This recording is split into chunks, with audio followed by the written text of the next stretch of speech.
Mañana vuelve la Champions y quién mejor que Miguel Ruiz, experto en fútbol internacional, que ya ha estado alguna vez en el canal, para hablarnos de qué equipo le puede complicar un poco la vida al Real Madrid, cómo está el resto de grupos, quién puede arrasar en esta fase de grupos que se va a concentrar en apenas 2 mesecitos, hasta dónde puede llegar el Manchester City de Erling Haaland, el PSG del director deportivo Kylian Mbappé, si el Barça de verdad puede sufrir otro año más en la fase de grupos. Vamos a dar un buen repaso a la Champions, vamos a dar un buen repaso a la competición que todos estábamos deseando que volviera. Vamos con Miguel Ruiz, vamos a hablar de fútbol. Al lío.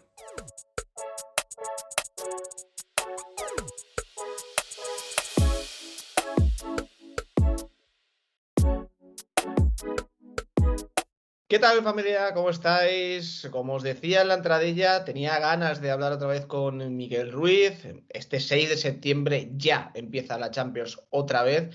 Y además es una Champions especial porque la fase de grupos se concentra en 2 meses, cosa que nunca había sucedido, al menos que yo recuerde. Es una Champions en la que a priori los grandes vuelven a tener potencial para estar en la conversación de posibles favoritos y demás. Y he dicho, bueno, ya Miguel vino una vez, nos demostró que el hombre no tiene ni idea de fútbol, pero se defiende. Y digo, bueno, pues le voy a invitar otra vez porque quiero hablar del grupo del Madrid, quiero hablar de cómo ven los demás grupos, quiero hablar de ese grupo del Barça que tiene tanta amiga con el Inter, con el Bayern y sobre todo con el calendario. Y esta vez, que luego decís que no, y Miguel también dice que este no se prepara ni los vídeos, me lo he hecho hasta una estructura Bueno, del vídeo, en plan, vamos a hablar de 3 cosas, porque si no, esto es el albedrío. Lo primero, Miguel, bienvenido de nuevo. muchas gracias, Quillo. Bueno, un placer estar aquí para hablar de fútbol internacional. La verdad es que no daba un duro yo porque te prepararás un guión, ¿eh? En la Eras, vida. Pero era- hoy hoy me he levantado bien, me he levantado con ganas y he dicho, bueno, venga, vamos a preparar. sí, sí, Bueno, sí, para sí. el que no, para el que no lo siga, tenéis el canal de Miguel Ruiz en Twitter, que os lo dejo aquí en la descripción. Como ya sabéis, fútbol internacional. De hecho, ahora le está dando por las crónicas. Estuve viendo el otro día la crónica que hiciste del derby de Milan-Inter, tal. Te vas a pasar ya directamente al mundo de la crónica como si fuera un periódico de los 80, ¿eh? Sí, sí, sí, sí. Yo he aprendido de los grandes. No, no. Realmente, bueno, es una impresión un poco en caliente de lo que es un partido. Y bueno, creo que puede estar interesante. De vez en cuando, pues estará bien. Pues sin dar más pistas, ahí lo tenéis, os pasáis. Fútbol internacional, que además, por lo que me ha contado fuera de cámara, para la Champions tiene cositas también preparadas para todos estos partidos. Y hablando de la Champions, para el que no lo quiera ver el vídeo entero, yo aquí siempre pongo facilidades para la gente. Es decir, os voy a poner debajo de la descripción, debajo del canal de Miguel Ruiz, minuto y segundo exacto de cada una de las 3 partes, por si a uno no le interesa, por ejemplo, la primera o tal. Ahora vamos a hablar de los grupos en general, de cómo llega el City, de cómo llega, por ejemplo, el Liverpool, que arrastra muchas dudas desde el principio de temporada, tal. Segunda parte, el Fútbol Club Barcelona, que tiene a Inter y Bayern en un grupo complicado y que además el calendario no puede ser peor, Ujú. a nivel de que desde la segunda jornada hasta la quinta es solo Inter y Bayern. Y ya por último, en el tercero, que a lo mejor es lo que más puede interesar o no, el Real Madrid, porque es un grupo asequible, pero hay alguna cosita que Miguel nos quería comentar, sobre todo el partido contra el Celtic, que es este primero en Glasgow, que es cuidado, que quizá encima es el partido más complicado de toda la fase de grupos. Así que para empezar con el primero, tema de fase de grupos en general, después del sorteo, quizá quitando el grupo del Barça, el grupo del Sevilla, a mi modo de ver, el resto de grupos, no digo que facilitan, pero sí que hay bastante diferencia entre los grandes y ese segundo o tercer escalón. Quiero decir, parece que está muy claro qué 2 equipos se van a clasificar, salvo que, como te digo, haya alguna sorpresa o, por ejemplo, el mal arranque del Liverpool le pueda durar demasiado, porque es lo que hemos dicho, esta fase de grupos acaba en noviembre, es Ujú. decir, no acaba a mediados de diciembre. ¿Tú ves al Liverpool arrastrando el mal inicio de la Premier a la Champions o crees que, de hecho, la Champions, como pasa otras veces, puede servir como tabla de salvación o una especie de huida o una especie de escape? A ver, sí le puede funcionar, ¿no? Como una especie de huida. Estoy bastante de acuerdo en que es algo que además comento en mi vídeo, como tú bien has dicho, ¿no? Que me da la sensación de que las sorpresas están siendo para mal. Es cierto que no hay demasiada competencia como para decir que es difícil determinar quiénes son los favoritos para pasar a la siguiente ronda. Y eso es algo que creo que se ve bastante fácil, ¿no? Mirando los grupos, más o menos tenemos claro quién puede ser el que se clasifique. Yendo específicamente al Liverpool, a ver, yo es un equipo que he visto con muchísimas dudas en el comienzo de temporada. Creo que tiene pocos recursos. De hecho, ha tenido la mala suerte de que a principio de temporada se ha encontrado con 2 o 3 lesiones que creo que les están lastrando mucho. No deberían tener problemas para clasificarse a octavos de final. No creo que debieran tener problemas a nivel de plantilla, pero es que a nivel de sensaciones está francamente mal. Es cierto Y que empezó, perdona que te interrumpa, sí, empezó bien porque su primer partido oficial es la Community Shield, en la que no es muy superior al City, pero hace un muy buen partido. El problema es que luego en la Premier, y mira que el otro día, por ejemplo, ganó, pero claro, ganó con un gol en el 97. Es verdad que ha habido partidos en los que ha merecido algo más, pero no deja de estar en un grupo en el que Nápoles y Ajax, es verdad que el Ajax ha perdido a Anthony, que es una pieza, ahora nos hablarás más o menos del equipo holandés, eh, en un momento dado te pueden complicar la vida.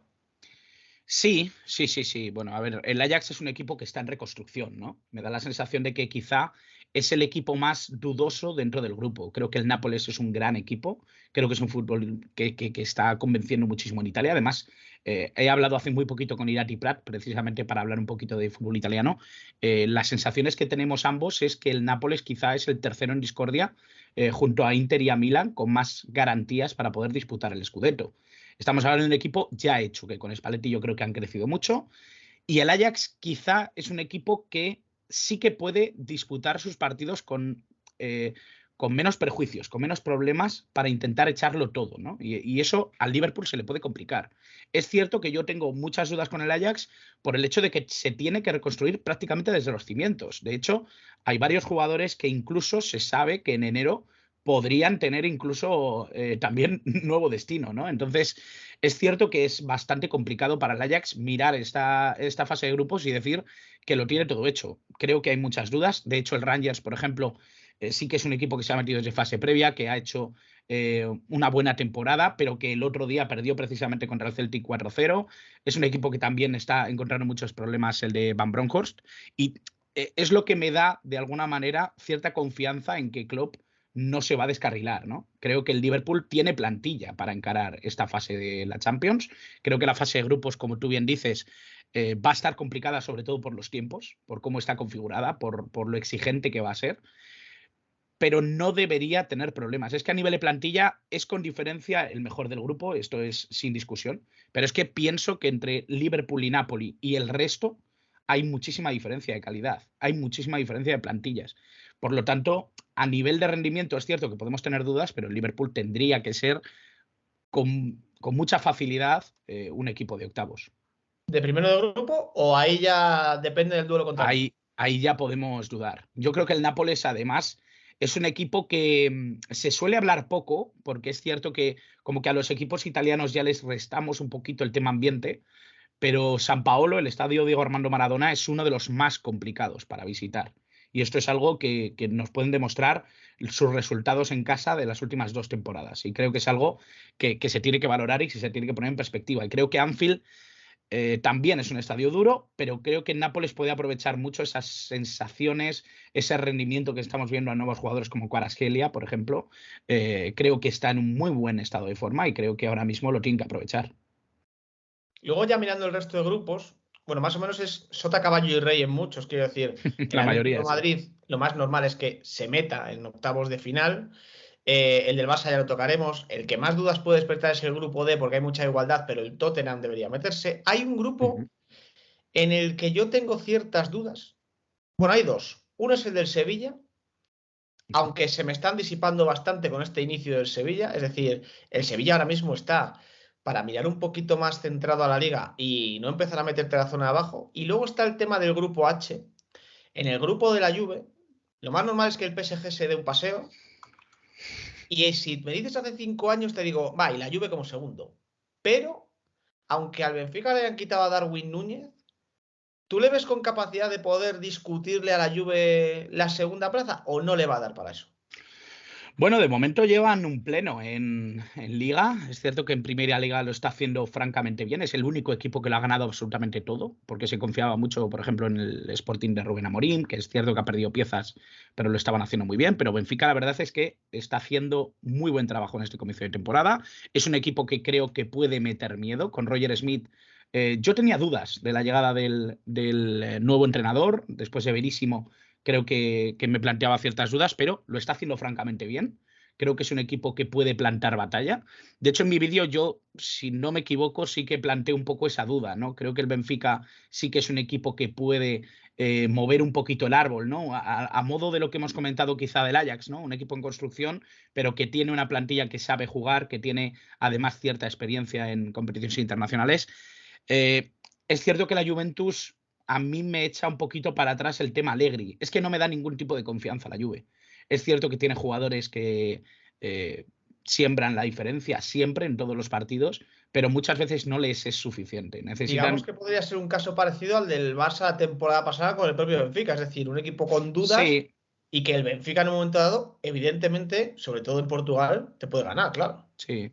Para mí, incluso la Juve está en un escalón superior al que estaba el Barça el año pasado. Bueno, tiene Es a cierto que Vlahovic, que evidentemente el Barça no tenía un jugador como Vlahovic. claro, un jugador diferencial. Yo creo que ya se han metido un poco en la dinámica de intentar cerrarse un poquito atrás, de ir subiendo poco a poco ese nivel ofensivo. Creo que en ese sentido la Juve está mucho más trabajada que el Barça de la pasada temporada. Eh, pero aún así sí, creo que es un buen paralelismo, ¿no? Yo creo que al final el Benfica es un equipo que puede ganar a cualquiera en cuanto tenga un poquito de duda, ¿no? Es un equipo que sabe aprovechar muy bien los errores del rival y en ese sentido yo creo que la Juve puede llegar a sufrir. Sí, sí, sin duda. Y en el grupo del Sevilla, bueno, digo, coincides, lo hemos hablado mucho por privado, el Sevilla a día de hoy es un equipo, Ujú. pues yo lo comentaba el otro día en Twitter, el Sevilla ha sumado un punto en Liga y porque hubo ahí una labor arbitral que resultó decisiva contra el Real Valladolid. El Sevilla a día de hoy es que yo hasta te diría que no le conviene tomarse demasiado en serio la Champions. O sea, Mm. distracciones las justas, porque la plantilla es lo que es, porque además el City es infinitamente superior y creo que su debut es contra el City, que es que además es el típico partido de como el City tenga el día, Haaland tenga el día y el Sevilla te puede meter un repaso. Yo no le veo con opciones de discutirle la segunda plaza al Dortmund. Es difícil. Es cierto que el Dortmund llega con alguna duda también, ¿eh? Es cierto que en la Bundesliga el Dortmund ha tenido un comienzo bastante esperanzador, pero que luego se ha ido desinflando. Es cierto que ha tenido algunos partidos en los que se le ha escapado en los últimos momentos. Contra el Werder Bremen, por ejemplo, la remontada es terrible, ¿no? Es una segunda parte como para tirar a la basura completamente el nivel futbolístico del Dortmund. Creo que Dinterzic está consiguiendo que un equipo que ha perdido a Haaland, un equipo que no tenía demasiadas certezas atrás, se parezca a un equipo de verdad conjuntado, con un proyecto. Han llegado jugadores importantes como Slotterbeck, que hizo una temporada fantástica en el Freiburg, pero me da la sensación de que este Dortmund también está por hacer. Aún así, es que creo que es muy superior al Sevilla. Ya no solo en lo que estamos viendo futbolísticamente, sino a nivel de plantilla. Es que creo que el Sevilla no ha fichado como para relevar a los jugadores que se han ido este verano.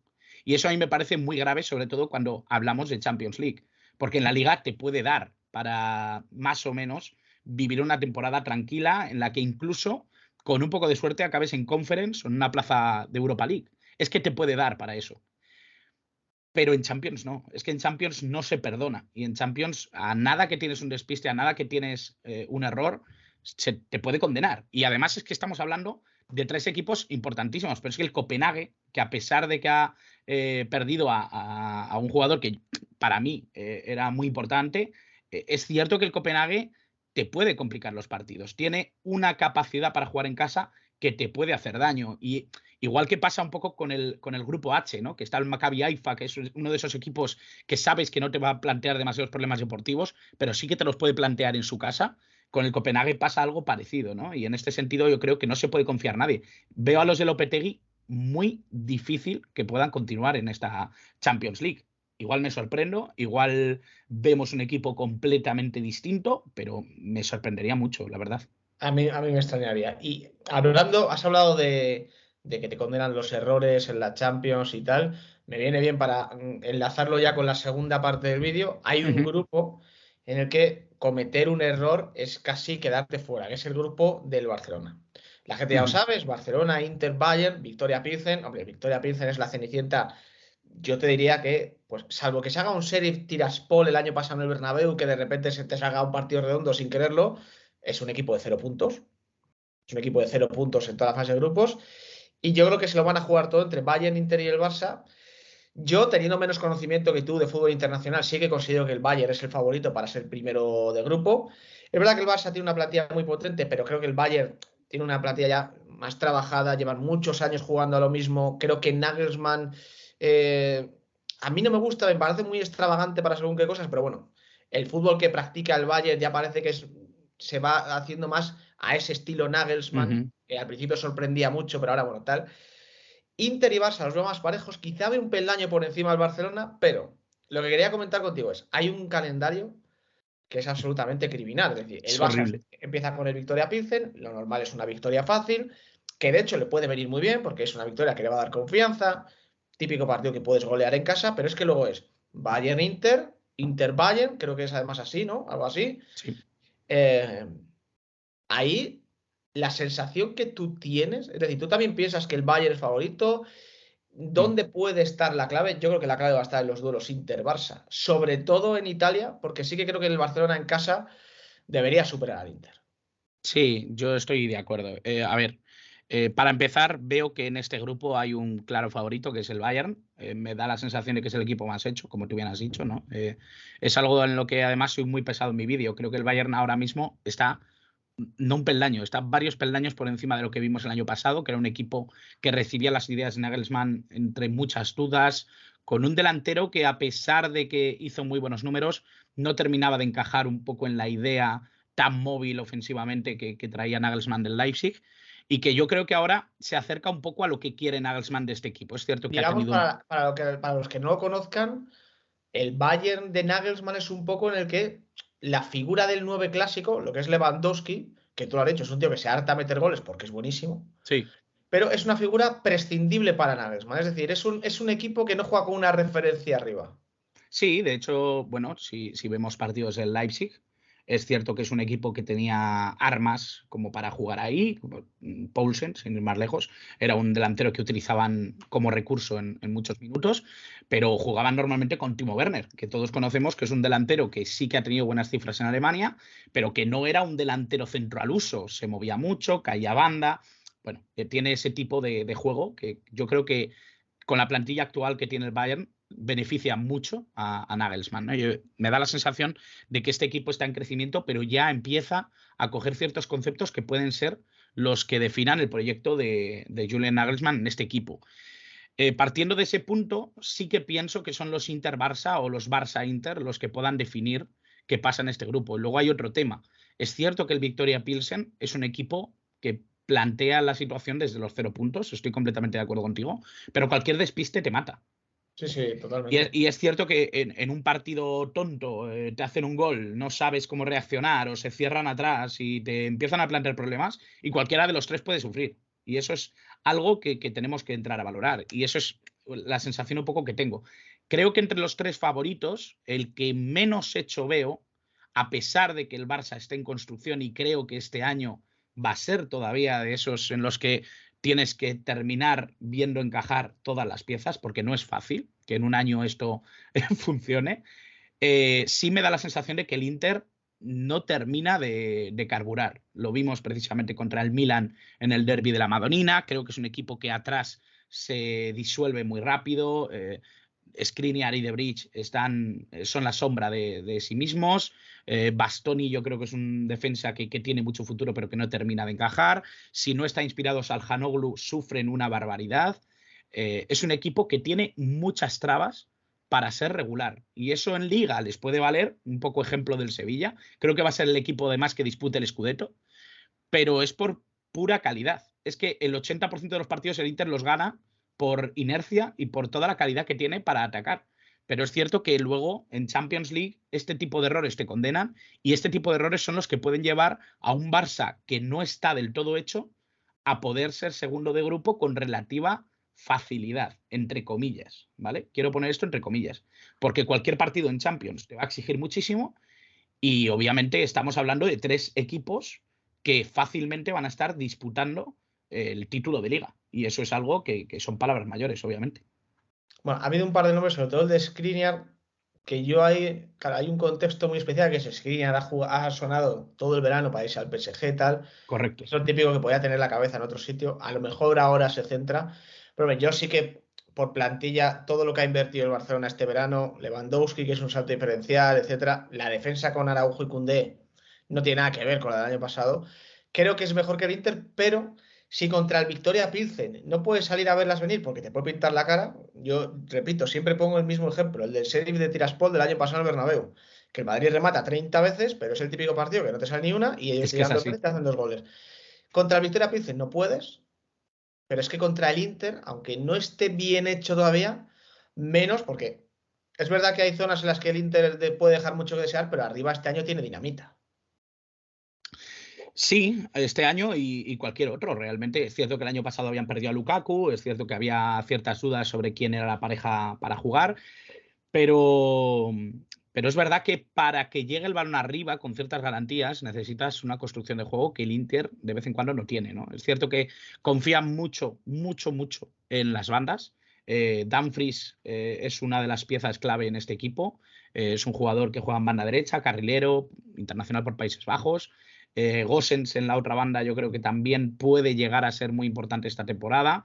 Y me da la sensación de que todo transita también en el partido que puedan llegar a hacer tanto Çalhanoğlu como Varela, ¿no? Son jugadores que muchas veces son los encargados de subir el balón, de crear la oportunidad, de ver dónde está el pase. Y luego al final, arriba sí que tienes dos piezas que me parecen importantísimas, sobre todo cuando están inspiradas entre ellas, como son Lukaku y Lautaro, ¿no? Con los dos sanos me da la sensación de que son la delantera titular de este Inter, creo que está bastante claro. Y luego sí que puede variar un poquito con el Tucu Correa, que creo que es un futbolista sobre todo muy importante como segunda pieza, ¿no? Como segundo delantero, una especie de enganche. Creo que tiene mucha pólvora arriba, creo que te puede hacer mucho daño cuando están bien, pero es verdad que les veo un peldañito por debajo del Barcelona esta temporada, sobre todo en sensaciones, no tanto por plantilla. Mojándote, el Barça pasa como segundo. Sí, sí, sí, sí. Además, creo que es lo mismo que digo en mi vídeo, ¿eh? Creo que el Bayern, sin discusión, salvo sorpresón, es primero de grupo. Salvo sorpresón, y ya es el tercer y último apartado del vídeo, salvo sorpresón, el Madrid se mete como primero de grupo. Es un grupo asequible, Celtic, Leipzig, Shakhtar, además con el contexto que tiene tan especial el Shakhtar, el tema de Ucrania, ni siquiera van a jugar en casa tal. Pero me decías, cuidado, porque en realidad el partido más complicado, aunque sea por un tema ambiental, aunque sea por lo especial que es jugar en ese estadio, es precisamente el de este martes. Jugar en Celtic Park, lo normal es que el Real Madrid pueda ganarlo, porque luego yo también tengo la teoría de, a ver, este tipo de equipos, ya no solo el Madrid, Bayern, Barcelona, etcétera, Liverpool, están acostumbrados a jugar en estadios gigantes, ambientes muy, muy particulares, pero sí que queda la sensación como que, yo qué sé, me lo invento. El Real Madrid salta al Allianz Arena y sabe que salta poco menos que al matadero y que tienes que estar al 200% para que no te pinten la cara. La pregunta que creo que se puede hacer el madridismo es, si mañana el Real Madrid, o bueno, cuando vea a la gente este vídeo, si el Madrid en casa del Celtic sale un poco a verlas venir, ¿se puede llevar un susto? Sí, se puede llevar un susto. Es cierto que es difícil, ¿no? A ver, a mí me da la sensación de que los de Ante Postecoglou tienen relativas pocas opciones contra un Real Madrid. Futbolísticamente es un equipo que aunque brilla en liga, de hecho lleva sin perder, si no me equivoco, desde abril de 2022. Lleva bastante tiempo sin ver una derrota. Es cierto que es un equipo que se hace muy fuerte en Celtic Park. Yo creo que es uno de sus mayores activos. Es un equipo que se hace muy fuerte en casa, un equipo que se cierra defensivamente y que luego transita muy rápido hacia el ataque. Creo que tienen jugadores interesantes como para que puedan competir en su nivel, pero creo que contra un Real Madrid es muy difícil, ¿no? Es que estamos hablando de que el Real Madrid, por mucho que pueda haber perdido piezas, como Casemiro, yo creo que tiene lo suficiente en plantilla como para plantearle cualquier partido a un rival cualquiera, ¿no? Y da la sensación de que el Real Madrid está preparado para todo. Y es cierto que el ambiente es importante, es cierto que ir concentrados es básico, como tú bien dices, ¿no? Es que antes has hecho el tema del Sheriff Tiraspol y lo has dicho perfectamente. A veces el balón no entra. Entonces, todo pasa por no descuidarte y por aprovechar las ocasiones que tienes. Y realmente el Celtic no es un equipo que debiera inquietar a todo un Real Madrid, pero sabemos que este tipo de partidos en los que no estás del todo cómodo en el campo, se te pueden complicar. Y eso es un poco lo Más que le puede pasar al Madrid.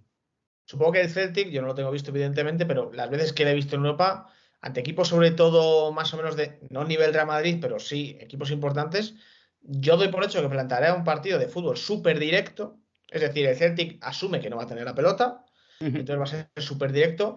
Ahí yo creo que sea esencial, me gusta saber cómo, o sea, quiero saber cómo lo ves tú, la pareja de centrales, porque normalmente cuando hay fútbol directo, los que más pueden sufrir es la pareja de centrales, no descartaría yo incluso que Ancelotti en un momento dado pueda meter a Rudiger, que a nivel aéreo puede funcionar incluso mejor que Álava, pero lo dudo, Sí. dudo que lo vaya a hacer, quiero decir. Y ha sacado también el nombre de Casemiro, que se ha ido tal, y su sustituto es Tchouaméni. Claro, Casemiro a nivel Champions ha sido un jugador legendario en la última década, un jugador que cayó de pie en la Copa de Europa. De hecho, su etapa en el Real Madrid empieza como quien dice, sustituyendo a Yarramendi en Dortmund en un partido en el que Yarramendi se vio que no podía con esto y Casemiro cayó de pie.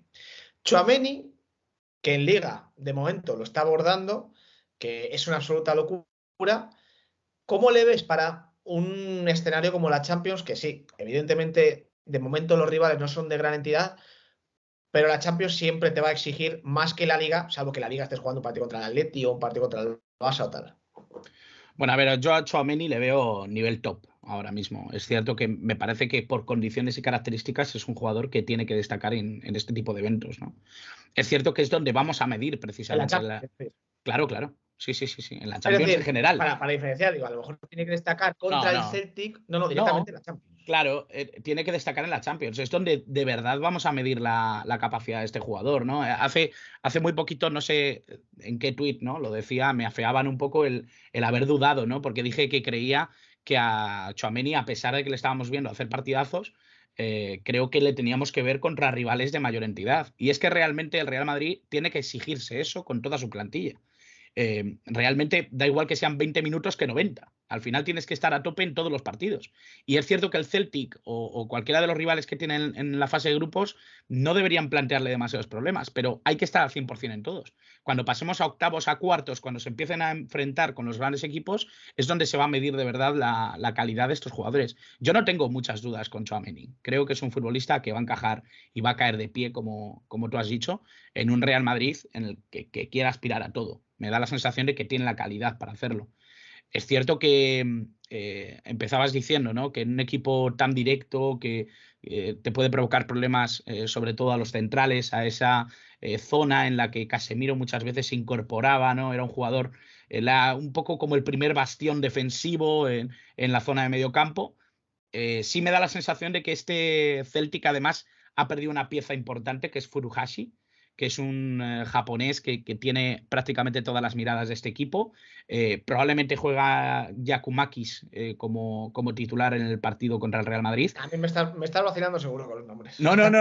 Me estás sacando nombres que son comida japonesa de esta del Te Mercadona. lo estoy diciendo de verdad. Se lesionó Furuhashi contra el Rangers y probablemente juegue Giacomakis, que es A mí del Celtic me quitas a Samaras, y ya estoy perdido con el Celtic. Pues hay un viejo conocido tuyo en el Celtic.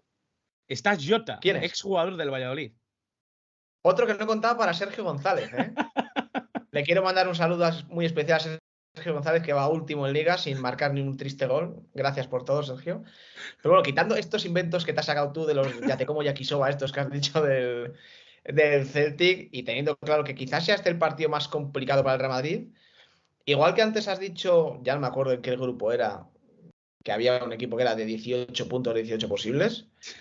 Madrid está en esa conversación de 16, por si puede haber algún empate, 18 puntos, o a lo mejor el tema del calendario, y sabiendo que Ancelotti rotará más que nunca, porque por ejemplo arriba no tiene fondo de armario, se puede dejar puntos.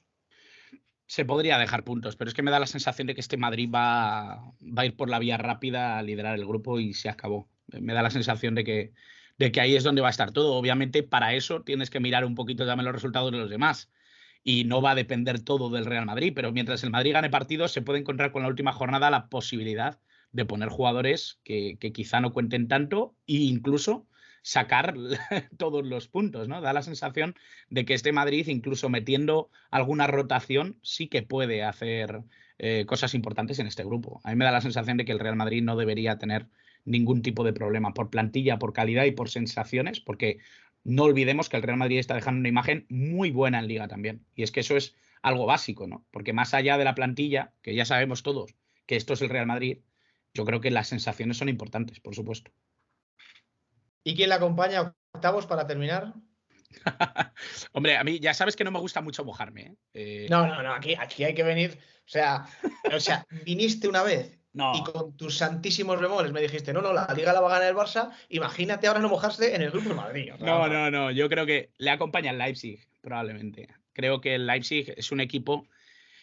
Ha empezado con muchas dudas en Bundesliga. Ha empezado francamente mal. Es un equipo que ya no solo por lo que se le ha visto en el campo, que no ha llegado a ser el equipo que se esperaba en estas primeras jornadas, creo que tiene mucha capacidad de crecimiento. Creo que es un fútbol que cuando le sale es capaz de arrasar. Y eso yo creo que va a primar, ¿no? Sobre todo contra un Shakhtar que, como tú bien has dicho, va a tener que jugar en Varsovia, que ni siquiera va a poder jugar en casa, que era uno de sus grandes alicientes.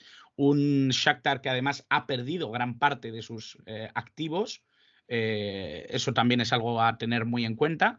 Y obviamente el Celtic, que creo que tampoco es un rival serio para un Leipzig. Es que si nos vamos un poco a esa pelea, nos pasa un poco lo mismo que con el Real Madrid. Creo que el Leipzig por plantilla no debería tener problemas ni contra Celtic ni contra Shakhtar Donetsk. Obviamente cualquier descuido te puede provocar un problema. Creo que a mayor nivel que lo que estábamos hablando del Real Madrid, porque creo que el Real Madrid un descuido tendría que ser brutal para que lo hubieran complicado. Pero en este sentido creo que le acompaña el RB Leipzig, que creo que es un equipo que, a pesar de que no ha dejado buenas sensaciones, va a ir mejorando. bueno, seguro que los que te están viendo lo firman. No que le acompañe el RB Leipzig, sino que el Madrid pase como primer grupo y que le acompañe y que te tenga que acompañar. Así que nada, Miguel, muchas gracias por pasarte de nuevo. Les invito de nuevo a la gente que vaya a tu canal a ver, pues eso, hablar de fútbol, de Champions, del Derby de Italia, de Alemania, de todo, porque te pasas todo el día ahí facturando, estás todo el día aquí trincando de todos lados. Así que lo dicho, un placer, Miguel. Gracias por venir y ojalá se cumpla tu pronóstico, por lo menos el del Real Madrid. Muchas gracias, Quillo. Nada, un placer hablar de fútbol internacional y ojalá que siga para adelante tu equipo, que también te queremos ver feliz, hombre. Claro, eso es lo más importante. Muchas gracias, Miguel. Un abrazo.